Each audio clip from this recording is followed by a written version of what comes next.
මේ වගේ කෑම ගොඩක් මේ වගේ ගානකට හම්බෙනවා කියන්නේ මාරම වර්ඩ්. අද මන් ගියා සවුත් ඉන්දියන් ස්පයිසි තාලි එකක් කන්න.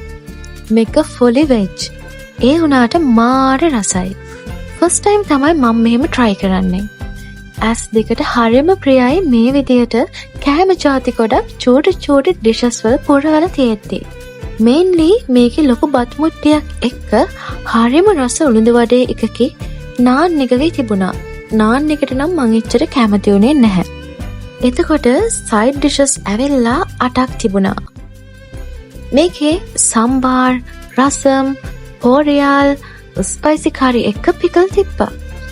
තව පපඩම් එක්ක මෝරු මිරිස්තුත් බැදලා තිබුණා.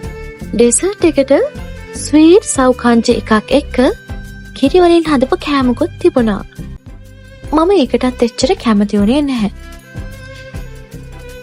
ඒත් මම මාර විදියට මේ සෙට් එක එන්ජොයි කරා. ස්ටාෆ් එකත් හරියම ෆ්‍රෙන්ඩ්ලි. මට තාලේක එන්ජොයි කරන විදිය හරියටම කියලා දුන්නා. මං අද ආවේ තුම්මුල්ල හන්දියේ තියෙන ශ්‍රී විහාර රෙස්ටොරන්ට් එකට. ඔයාට සීටිංగ్ ඒරියා එක AC non AC කැමති විදියට චූස් කරන්න පුළුවන්. ඒ විතරක් නෙමෙයි. හරිම ස්පේෂස්. මෙයාලගේ ඩෙසර්ට් කෝන එකක් වෙනම තියෙනවා. ඔයාට කැමති විදියට ස්වීට්ස් එන්ජොයි කරන්න පුළුවන්. කී වලින් හදපු කෑම ಜಾති ගොඩාක් තිබුණා. ඒ වගේමයි මෙයාලගේ මසාලා ටී එකෙත් sugar ගානට, spices ගානට හරිම රසයි.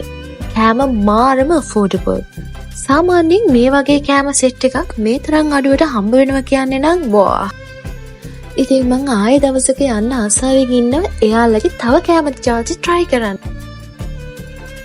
මං හිතන්නේ මෙතෙන්ට ගියොත් ඔයාට authentic South Indian රසටම ගොඩාක් කෑම ಜಾති ගන්න පුළුවන්. මං දැක්ක තව පේපර් දෝසායි, තව අනේ නම දන්නේ නැහැ ගොඩක් කෑමවල. ආයෙ දවසක ගිහලා බලමු. නැවතින්නම්. Bye.